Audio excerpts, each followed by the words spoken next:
going on, everybody? My name is Omar, aka Omeezy. If you're new to the channel, make sure you do the things that you're supposed to do. Listen, man, Lil Scrappy and his mama, let's just say things got a little scrappy. I don't do that, you. I don't tell your mother business. I don't go out in the street and tell people who you really is. Mama, did you hear how he feel though? He say he should be able to talk to you, and you should be able to tell nobody what he say.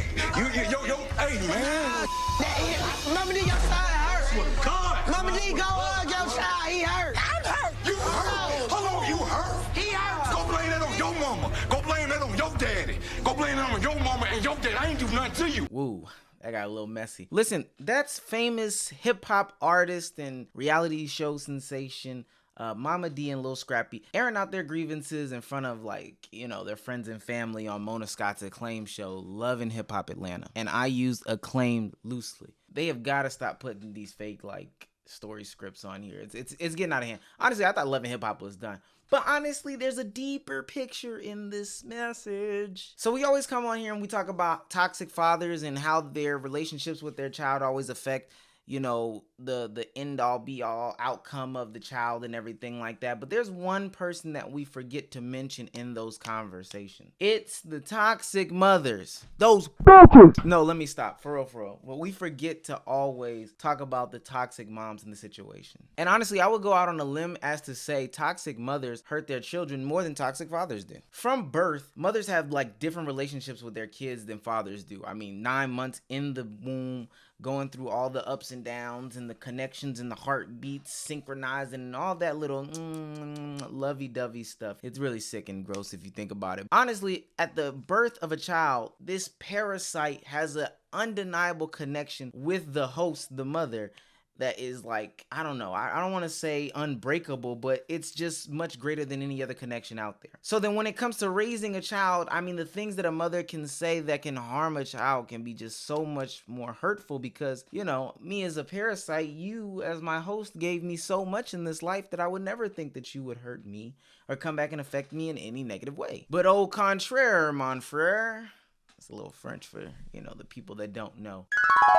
Mothers have great effects on their kids. I mean, just look at the book that Jeanette McCurdy just recently put out, I'm Glad My Mother Died. She talks about in that story about how she's a teen star and how her mother was controlling and overbearing, yet time and time again, she turned around and, you know, caped for her mother, gave in to her mother, you know, always wanted to appeal and appease to her mother. Jeanette McCurdy talks about in like the first 30 pages how her mom didn't let her wipe her behind after going to the bathroom until she was 10 years old and showered with her mother until she was the ripe old age of 16 years old. She even talks about at the end of the book where, you know, her mother is having a fallout with her in written form about how she disapproves of her child making these drastic decisions and marrying this guy that they don't approve of. So the family, the mother and the brothers, including, disown her. And after a lengthy note, her mother writes, P.S. they need a refrigerator replaced. And guess what happened? Jeanette McCurdy replaced the refrigerator. But that's only because of the relationship that the mother and the child have. See, moms can cut deep. And that's what's going on in this little Scrappy video. I'm your mother child. I'm your child. Nah, because I never let these people, man. Wait, God. Your son is hurt. You need to count ability For real. I've been living my whole life like this. That's your son. I don't have nobody. You understand it? I don't have. Hey, Bro. Damn, Momma D.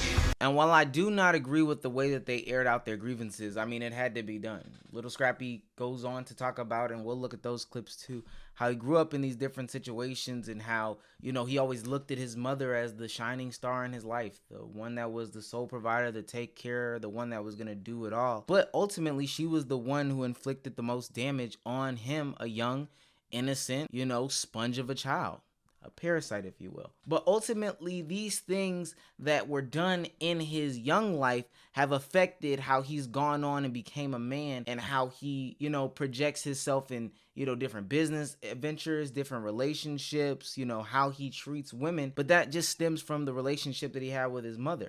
You can't talk like, you can't say that. No, if you don't give respect, you don't get it. I don't care who you are. Respect. I mean, how much stuff she tell me? She said, she done told me you. That's disrespectful. I never told you. I ain't gonna. You can make all of my. I don't lie. I don't pretend. I don't live beyond my means. None of that. Why? Hold on. First of all, Hey, cuz, that's why I don't even talk to your mother ass. And there's something that we should also get into. When confronting parents, it seems like everything we say at any turn, and I mean we as in kids in these situations, we always get backlash for the way that we say things to our parents. It always seems to be hurtful or disrespectful or seen as some sort of like unjust way to address the traumas that we do have that they've built upon ourselves. I'm just expressing myself, especially in the way that I know how. The way that I learned to express myself 9 times out of 10 is from you. So if you feel as if it's disrespectful, you have to look in the mirror and look at how you communicate. And don't get me started on the gaslighting. I mean, at the end of the day, it's always flipped on the child as to what problems they have in their own lives and the accountability and X, Y, and Z. But we know generational traumas exist. And coming from someone who is supposed to be the ultimate caretaker and symbol of love and hope, I think it's just awful that parents would turn around and not take in those criticisms and project those onto the kids and say that it's their fault and that the parent had no parts in the situation. A whorehouse. I grew up in a trap house. Yep. So all I knew was that, you know what I'm saying? And I love you because you held it down and like you did what you had to do. But imagine you never had child to, point of view. You never had to sleep with your mama 24/7 because you couldn't go in your room. Okay. You never had to walk in on mother dope. Yeah. You never had to walk in on mother just you know what I'm saying? The way I was raised, I had to deal with that cuz everything that happened, I had to deal with that. And I'm still dealing with it because ain't nobody come and take me to give me no help. Ain't nobody got me no help. I learned about that when I got older. Okay, so do you... No, this real, cuz. Like, this this in my head, my whole life, in my head. The I go through, I can't even go to her, she hard. I can't go to you hard. So I'm on the concrete, my granddaddy ain't that hard. Wow. But guess what? And I ain't taking nothing from you because you put me. And ultimately, as we look at the clips that started the madness, Scrappy is just telling his mother about his perspective and how what his environment did to shape the way he is now. He even goes on to say that the men in his life, his grandfather, weren't as hard as the women in his life. So when you look at women to be some sort of emotional grounding, some sort of, compassionate being who can take in the things that you say and put an emotional spin on it, or a different light or perspective that's supposed to, I don't want to say soften, but soften the way that it's perceived, and they're harder than the men in your life, the only thing that can do to you is turn you into an ultra hard male. So, but then as we get into our older phases and we're supposed to be loving and compassionate and respecting and all these other things like that, I think it's hard when our foundation is hard to then build something soft on top of a hard foundation. You would just continue to build hard things on top of it. And Scrappy's in a bad place because the two people in his life that he looks to for love and compassion are both hard. So literally he's a Scrappy in between two hard spots and he doesn't know how to get out of it. Ultimately, they need to seek some actual therapy, but it starts at Mama D. And as we looked at this show, and we're going to talk about this Mama's Boys in a second, that's probably one of the more traumatic relationships. There, you put money in my you gave me to help my rap career and all that. Ain't nobody do that but you. So I love my mama. It's okay, though. And I love my wife. Yeah. But I love you. I think both relationships can be very, very toxic. The mama's boy and the mama's daughter or whatever. But I want to take a look at it from the mama's boy perspective, coming from somebody who is a product of a single parent environment. Listen, no, my father did not go out and leave us at a young age. My father passed away tragically back when I was younger. But so my perspective is viewed from somebody who grew up in a single parent household. And yeah, your first image and depiction of love is your mother, the one who did everything that she could do. But ultimately, there were some grudges and some hesitations and reservations that she held and projected onto me that affect the way that I look at life and looked at life growing up as a kid. Now, I will say I'm past most of that. I don't think my stuff is as hard as Lil Scrappy's. But a lot of people can't get out of that cycle, especially when mothers project their views of relationships and put certain standards into their child's relationships, which don't allow them to grow. I don't know why they silence. Your love is toxic. Look at this woman, a cutesy innocent video that she thinks is fine, but ultimately what she's doing is she's scaring the hoes away from her son. Who wants to deal with a mother-in-law or whoever that puts you through these types of toxic situations, all in the name of loving their son? Whatever I tell you to do, you fucking do it.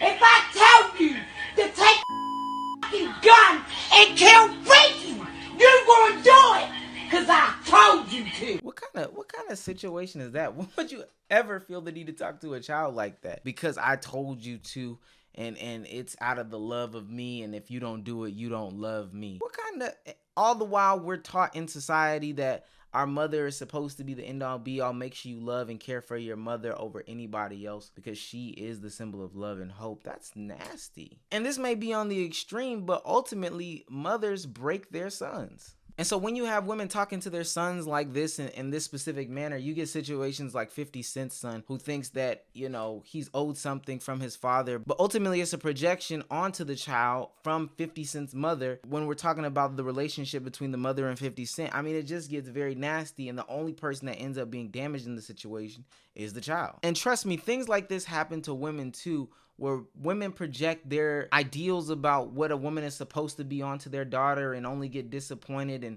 talk to them in ways that only a woman knows how to break a woman as well. It's a nasty and vicious cycle. And don't get me started on the extreme examples of like Jim Jones. What did your mom tell you about sex when you were young? She told me everything about sex. Like She what? told me my first condoms, shit like that. My mom taught me how to kiss when I was younger. What did she tell you to do? She told me how to tongue kiss when I was younger. Like what's the instructions? It wasn't no instructions. She showed me with her mouth. Like she kissed you? It's my mother. No, I'm just asking. Now, how can a woman compete with something like that? I think that's like a bond that's just, so over the top. But ultimately, how can a woman compete when this is the type of relationship that you hold with your mom? I don't know. It gets hard out here. And I think the thing that ultimately makes it the worst is when you confront your parents about these situations. Again, it's met with nothing but delusion and, the runaround and excuses and not holding accountability. But ultimately, the gaslighting is what drives the nail in most of these relationships. What else you want me to do? I know what I did wrong. I know. Well, if I kill myself, maybe you forgive me. Is this woman serious? If I off myself, would that make you feel better? What kind of question is that to ask to a child who's trying to open up and discuss how she feels towards you and the things that you say hurt her? That's disappointing. I don't know what to do. Well, you still remember the things your mom does, and your mom's still verbally abusive. You ask me. But you go complain to everybody about it. Well, if you think that's okay because I do the same thing. No, because I thought you would understand how it feels. Yeah, but I don't need you to remember that because I already say I apologize to you. My mom never apologized to me. That's the difference. So there's a difference between apologizing and still doing it. That make you feel better. Remind me what I did wrong. Okay. Thank you. And in typical fashion in these situations, all the mother does is, make a bunch of noise and huff and puff in the background and try to deflect and put the blame onto the child. If this will make you feel better. You fix this plate, you gotta eat it, mama. You gotta eat it. So it's nothing about trying to put the blame anywhere. This person is just trying to tell you how they feel. Take that, ingest it, and make yourself a better person, because ultimately what happens is these things trickle into the relationships that you try to build. These are the results that you wanted for Kimberly. So I'm gonna let you read this with Robert. Are you reading it? Probability. What? The probability of paternity is 99.99999%. Kimberly's ours. This is proof. Like, I don't know what more do you want. Why it can't be 100%? It's not 100. Oh my gosh. So you think this is a lie? You think 99.9999999? Eyes. Mom, okay. Man, Mom. this lady, I Mom. can't. I've honestly had enough. That's just totally disrespectful right there. To the tune of you denying your own grandchild because you have some doubts, even after a paternity test is shown. Listen, I'm pro cutting off any and every body in any situation, regardless as to, what relationship you held with them and X, Y, and Z. That's dumb. And I honestly believe in a lot of instances, mothers can do more damage, especially when they're toxic, towards their child than anybody else. But I could be wrong.